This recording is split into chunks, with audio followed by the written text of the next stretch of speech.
মেঘলা, কিরে তোর ফোনটা বাজছে তো? হ্যাঁ দিদি ভাই, 1 মিনিট ধরছি।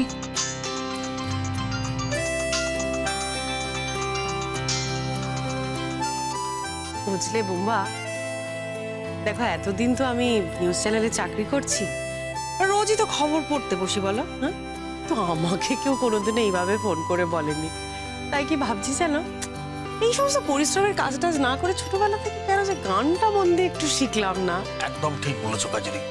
আমারও তো মনে হচ্ছে সব ডাক্তারি না করে আমি যদি খুব মন দিয়ে শরৎটা বাজাতাম, এটা প্রোগ্রাম করতাম, তাহলে ব্যাপারটা অন্যরকম হতো, তাই না?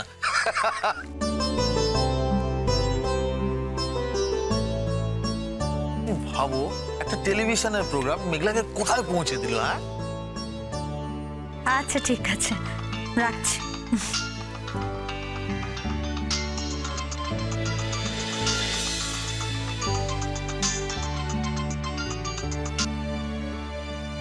হ্যালো, ও হ্যাঁ রাঙা দিদা বলো।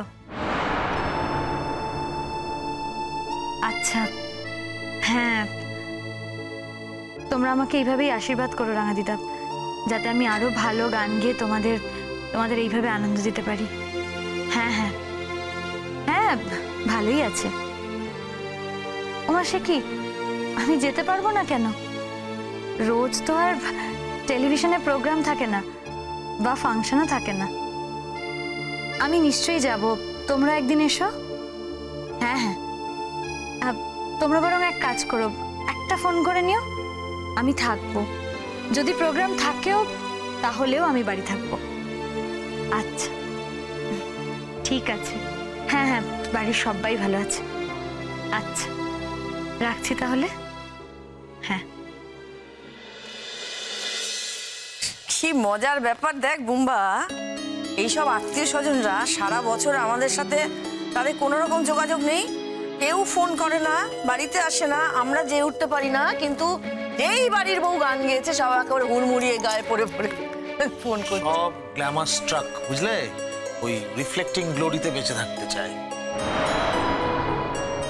ভালোই করেছিস না মেঘলা, মন দিয়ে পড়াশোনা না করে, বেশি পড়াশোনা না করে কিন্তু তুই ঠিকঠাকই কাজ করেছিস। দেখ, ওই লেখাপড়া করে মোটামুটি একটা পাস টাস করলে তো সেই তোর মনে হতো যে একটা চাকরি করি, আর চাকরি করা মানেই তো সেই আবার যোগ্যতার পরীক্ষা দেওয়া। অনেক চাপের রে। তারপর তো অফিস শুধু নয়, অফিসে তো নানান ঝামেলা লেগেই থাকে।